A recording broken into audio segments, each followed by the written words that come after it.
Hey class ninth, we are back with the next part of the last topic, that is tissue, and let's begin. In the previous video we have learned what tissue is and where we can study about the tissues, what are the different kinds of tissues, plant and animals, and why there's a need to classify them in the two categories.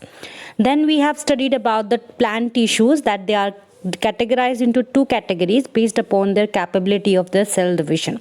Now let's move further to learn more about the meristematic and the permanent tissues. Meristematic tissue. As we know that the growth of the plant occurs at specific position. At the specific position, they'll increase in their length. For example, at the tip of the roots, tip of the shoots, roots and shoots, right? Or the stem or the circumference of the stem part. Okay, so at that part where the certain specific regions where the growth of the plant occurs, that part is having the dividing tissues which divides continuously throughout their life, and these tissues are known as the meristematic tissues. They are composed of actively dividing cells and which are responsible for the production of the new cells every time when they divide, and the capacity of division is restricted only to the certain part. So when the meristematic tissue starts dividing and they grow a new cell, the previous permanent cells which are actually dividing prior, they'll become permanent in their function and they'll become the permanent tissues. So the meristematic tissue are responsible for making the cells permanent as well as for increasing the cells in number. So what are the characteristics? The main characteristics of the meristematic tissue are they have the capability to divide themselves and they are forming the new tissues, or we can say that the new cells every time when they divide. They have thin cell wall which is actually made up of the cellulose. They have dense nucleus and cytoplasm, but they lack vacuoles. Can you figure out why there is a need of there is no need for the vacuoles in the actively dividing cells, or why their cell wall is thin? Yes, there is a specific reason for that also. Meristematic tissue are frequently dividing cells. They give rise to new cells. So that's why they need a dense cytoplasm and a thin wall, because if the wall will be thick, then the dividing capacity will get hindered at some places. So, and as well as the vacuole will become a hindrance in the cell division because it is all full of cell sap and the other products. But as their cells are actively dividing, so there's no need to store the things in a vacuole basically.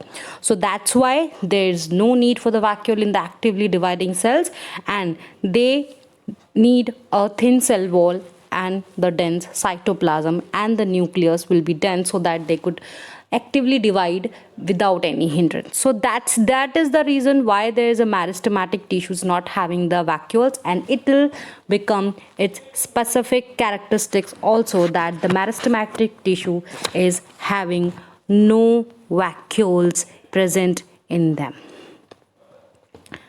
Okay, so let's begin. Let's move further about them. So based upon the position, or we can say that the location in the plant body, the meristematic tissue are being divided into the three categories: apical meristem, intercalary meristem, and the lateral meristem. Apical is situated at the tip portion only. Tip portion, whether it will be a tip of the root or it will be a tip of the shoot. The apical meristem is present only at the tip point. Intercalary, the region between the two nodes. Node means where the leaf is arising, or from where you can say the bud is arising, from where the branch is arising. That point is known as the node region, and the distance between these two nodes, it become internode. So the tissue, the cells which are present at these two node region, or we can say that the internode region, these tissues are known as the intercalary meristem. Lateral meristem, lateral means side. They are present at the side. You can see here they are present at the side of the stem. Okay, and at that point they are helping in dividing the cells. So what are the specific function of these kinds of tissues in the plant? Let's learn about this one by one. First is apical meristem. I have already told you the apical means the tip portion. It could be present at the tip of the root or the shoot only.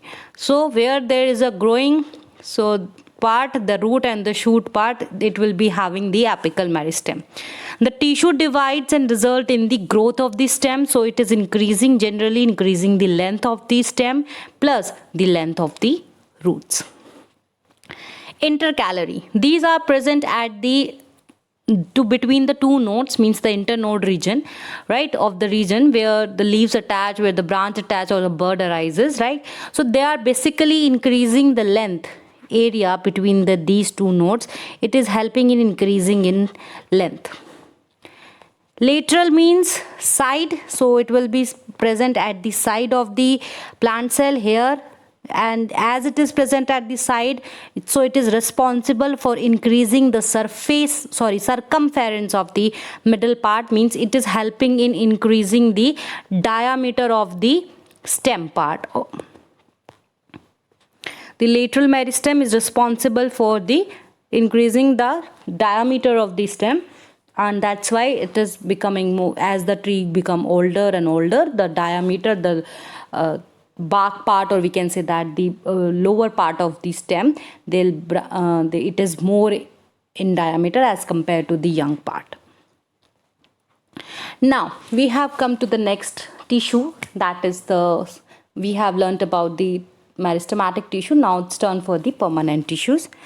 Permanent tissues are actually become permanent because of the meristematic cells. When the meristematic cells stop dividing themselves and they take a certain role in the plant tissue other than just to divide, so they'll become permanent.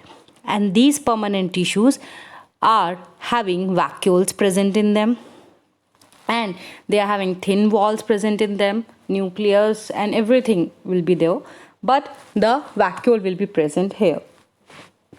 Because permanent tissues, they are not growing further and further, so they must be needed to store the things for their survival. Now the cells of meristematic tissue, when they change their shape, their size, and they specified in their function in the plant body, so they'll become permanent, and the process is known as the differentiation. So when the cell stops growing into new cells, stops dividing, and they'll become permanent in their size, shape and function, so that complete process is known as differentiation. And because of this differentiation process, the permanent tissues are there in the plant cells. Now the types of permanent tissue, there are two types: simple permanent tissues and the complex permanent tissue. Simple permanent tissue, they are made up of only one single type of cells will be present in them. Group of cells will be there, but only one type of group of cells will be there. But in complex, there are different types of group of cells comes together to perform a specific function. So let's learn one by one about these. Simple permanent tissue, could be considered as the three types: parenchyma, collenchyma and the sclerenchyma tissue. Parenchyma, you can see here from the picture itself, it is having some intercellular spaces between them. The cells would be isodiametric in nature. That means the cells will be iso, means same, and diameter. All the cells of the parenchyma cells will be isodiametric, means they are having the same diameter, but there must be having some intercellular spaces between them. Here you can see that the parenchyma cells, they are live. They could be oval, elongated and loosely packed. The intercellular space between the cells is large as compared to the other cells, and they could be found throughout the body. So their main function is to provide the mechanical support to the plant body, and they are having the vacuole. So its main function is to store food for the further need of the plant. But they are also divided into two more categories. Parenchyma cells could be two more types, like chlorenchyma and the aerenchyma. Aerenchyma and the chlorenchyma. From aerenchyma, you can also resemblance to the air, means the cells which when they are storing, the air space is present in them. And why there is this air spacing? Air spaces are there just to provide them the buoyancy. Means the aquatic plants have the parenchyma type of parenchyma tissue, which are helping them to float over the surface of the water. But some of the cells of the parenchyma are having the chlorophyll present in them, and these chlorophyll are actually helping them to do the process of photosynthesis. And this chlorenchyma tissue is generally present in the all types of green parts where they can store the chloroplast in them. Means the main function of the parenchyma is to store. If they are storing food, simple parenchyma. If they are storing the air spaces, then aerenchyma. And if it is storing the chloroplast in them, then it could be a chlorenchyma tissue. Let's move further for the next tissue, that is the collenchyma tissue. Don't get confused in the collenchyma and the chlorenchyma. Chlorenchyma will be for the storing the chloroplast. Collenchyma tissues, they are also living cells, but the intercellular spaces between them is not there. No intercellular spaces. So their wall is evenly thick, unevenly thick. Sometimes they have thickened corners, but not the whole cell wall is thick in nature. And they are having the thickness because of the presence of the pectin in it. They may also contain the chloroplast to carry out the photosynthesis, right? And they could be present in the leaves, epidermis, stem, as the leaves are having the green pigment, so they are also responsible for the photosynthesis to perform by the containing a pigment called chloroplast.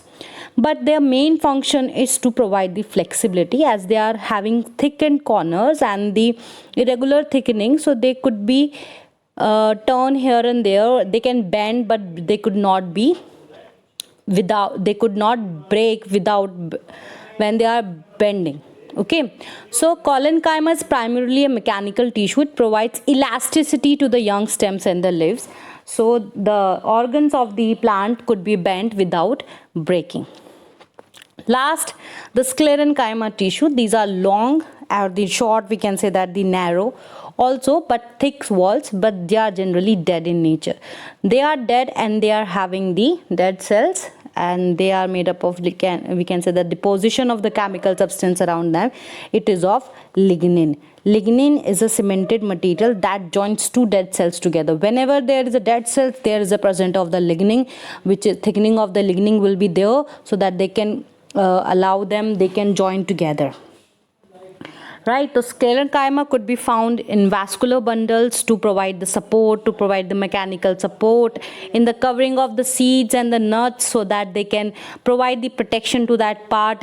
And even the most important part that where it could be present is the presence at the coconut husk. The husk of the coconut is primarily made up of the sclerenchyma tissue, and these sclerenchyma tissue, these are impermeable to water, and because of that the husk of the coconut will allow the coconut over to float over the water without without getting the entry of the water into it, and it can float for the large time. So this is all about our sclerenchyma tissue. We'll be learning more about in the complex permanent tissue in our next video. Till then, thank you so much everyone, and keep learning.